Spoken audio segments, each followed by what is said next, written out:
Namaste children, this is Renuka R welcomes you to the session. Today I am here to explain the poem Fire and Ice written by Robert Frost. Before starting the poem, let me tell you about Robert Frost. Robert Frost was born on 26 March 1874 and died on January 29, 1963. He was an American poet. He became one of the America's rare public literary figures. He was awarded the Congressional Gold Medal in 1960 for his poetic works. Some of his notable works are A Boy's Will, North of Boston, and notable awards Pulitzer Prize for Poetry and Congressional Gold Medal. So, this is about Robert Frost.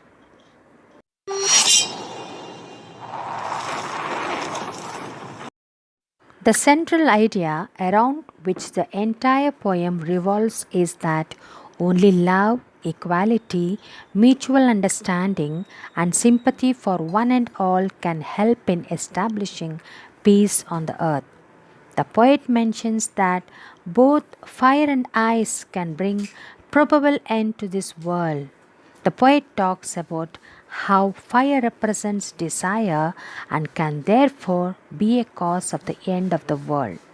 He also mentions ice as second issue to symbolize that the coldness and indifference towards one another will also be enough to bring an end to this world. Too much fire and passion can quickly consume a relationship, while cold indifference and hate can be equally destructive. Now, let us move on to the poem. Some say the world will end in fire, some say in ice. From what I have tasted of desire, I hold with those who favor fire. Robert Frost's poem Fire and Ice is a strong symbolic poem where fire is used as the emotion of desire and ice that of hatred. The poem expresses the profound idea that the world would end in either of two ways, either by ice or fire. One group is of the opinion that someday the Earth's core will get so heated up that it would lead to fire, destroying the Earth's surface. On the other hand, the second group says that if the temperature goes down to an extent that makes life on Earth impossible. Here, the poet compares fire and ice with the destructive features of human emotion, that is, desire and hatredness. The poet says that from he what he is aware about fiery desires, he would favor the ones who say it would be fire. By saying so, he brings about the idea that human beings let their emotions rule them. But if it had to perish twice, I think I know enough of hate to say that for destruction, ice is also great and would suffice.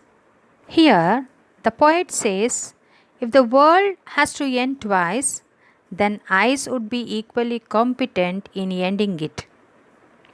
The human capability of insensitivity and hatredness has the potential for inner destruction. So, ice would be just as good as fire to destroy the world. Both the components are compared with self destructive emotion, that is, fire and ice. Thus, the poem very artistically support the philosophy that if we let our emotions rule us and if we don't control them, then the world will soon perish.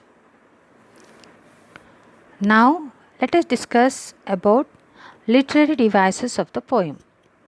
The rhyme scheme of the poem is AB, AA, BC, BCB.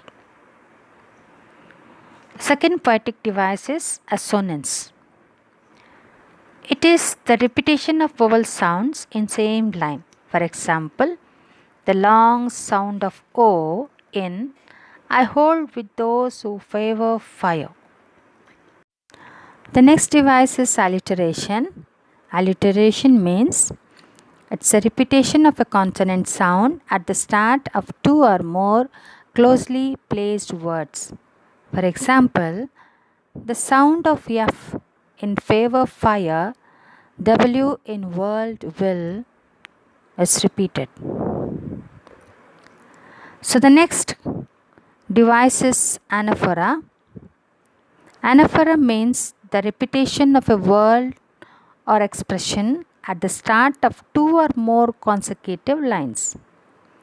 For example, some say is repeated at the beginning of lines 1 and 2. So, this is all about fire and ice literary devices. Thank you, children. Hope so you have understood the poem.